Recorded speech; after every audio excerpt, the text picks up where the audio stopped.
3:15:11 sports blog. Now, I'm gonna get this started off with NBA news. I know it's been about like 8 days since I made a sports blog, but Amari's 16 technical foul from the Mavericks game, which I'm about to mention in tomorrow's sports blog, or the next sports blog actually, when my man is Jay Free. His 16 technical was taken back because actually, if you look at the footage, it really wasn't a technical foul. Him and Brendan Hayward were just fighting over position to get a rebound. They were just boxing out. Oh, just clean basketball. I didn't see anything malicious. Carlos Boozer was out versus the Hawks. I'm not really sure if he came back yet. Chris Paul is finally back from his concussion, and he had 33 points in his return. Chris Paul's started to, I guess his concussion just woke him up. Kobe leaves the gym late after the loss to the Heat, and then the next game against the Mavericks, he went 6 for 20. Last night, to keep mentioning on the situation with Kobe, he had a sprained ankle, but he still played, and he still played pretty well in the second half. The first half, he wasn't that great. And Chauncey Billups came back on Sunday, and you will see in the next sports blog that this hindered the Knicks from picking up the win. But here is the games from around the league from last night from NBA.com. 9 big stops on the express train through the association. This is your daily zap. We get started in New Jersey. The Nets have won 4 games in a row. Tough to stop Pete Pierce going to the hole, but you don't have to stop him. He doesn't do it every play because Darren Williams, well, he's got a response. Knocks down the three-pointer. He missed 2 games because he was in Dallas with his wife. They had their 4th child. Congratulations to them. And the Nets have won 5 games in a row. OKC, in our nation's capital, Kevin Durant putting his stamp on the visit. Alley-oop throw down there for Durant. He and the Thunder are on a roll. They win this one 116-89. The Heat on March 4th lost by 30 to San Antonio. A little redemption tonight. D-Wade to LeBron James. It's a 60-point turnaround. I'll say it again. A 60-point turnaround.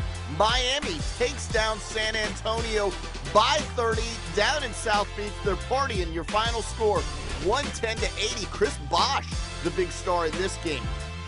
The Memphis Grizzlies have lost 2 in a row coming in. They've taken on the LA Clippers, and they've got a guy named Zach Randolph, and sometimes you got to lean heavily on Zebo because he can carry you. 30 points and 12 boards. The Grizzlies beat the Clippers 105-82. Denver in New Orleans.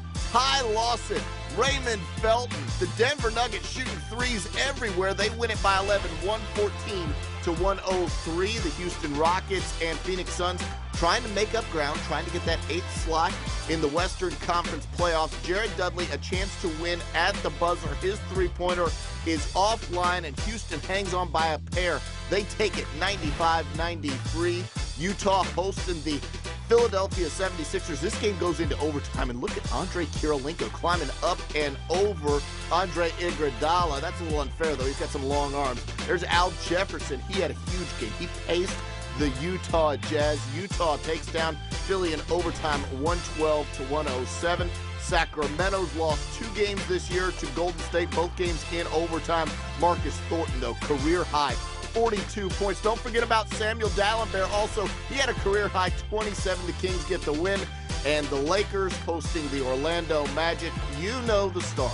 Kobe Bryant, Pau Gasol, both of them doing their thing. The Lakers win it by 13. Final score 97-84. And that's your Daily Zap. And now I'm going to talk about Cavaliers at Knicks. But first, some highlights from NBA.com. The Cavs and Knicks, safe to say, the 2 biggest surprises this year. Cleveland's futility, New York's success, and the Cavs' success over the Knicks. Hope you got all that. Cavs looking for the 3rd straight win in the series this year. And 11th overall, Baron Davis making his debut just in time to help out after being traded from the Clippers last week. We pick it up in the second half. 64-58 ball game. Anthony Paquette, good for 3. On the replay here, you'll see Carmelo Anthony getting a technical foul away from the ball, shoving Samaro Samuels in the grill. Play nice, Melo. Mark Stoudemire, he wasn't playing too nice. He was mean all night long. Meanwhile, There's Melo with the crazy block on J.J. Hickson. Amari converting on the other end. He was a beast on this night. Just a pure beast. In the fourth now, 84-79, Luke Herringody. Man, that J is funny looking. But it'll go down sometime. He had 18 points. Melo says anything you can do, I can do better. There's an and one. Spinning. And Herringody fouls him. He would make the free throw. Baron Davis knocking down the triple.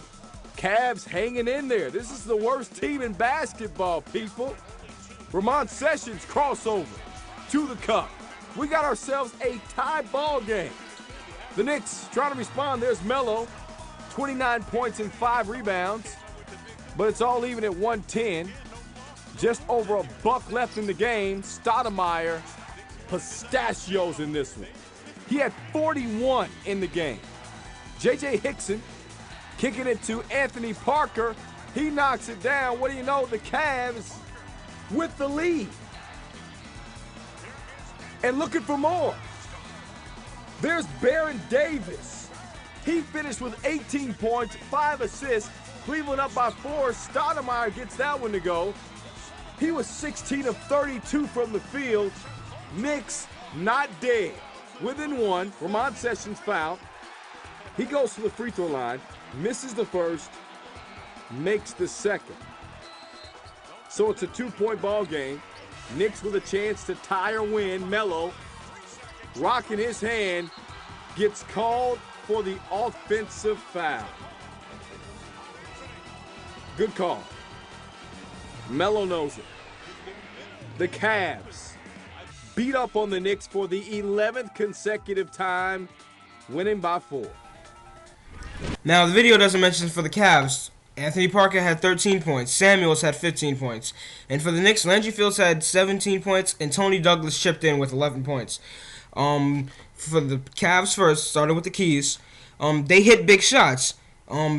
Anthony Parker's 3, Baron Davis's 3 helped them and propelled them to win, and then also great defense that I really didn't write down here, but great defense led to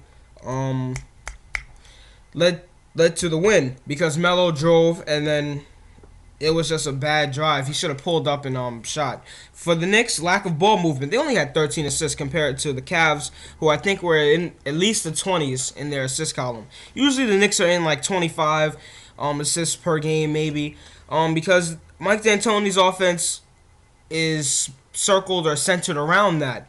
It's centered around ball movement and a fast-paced system. And without ball movement, basically, the offense is going to be stagnant. And then if without ball movement, defense is not going to be clicking because the offense is not clicking. But this sums up part 1 of this sports blog. So, guys, you're going to have to check out part 2.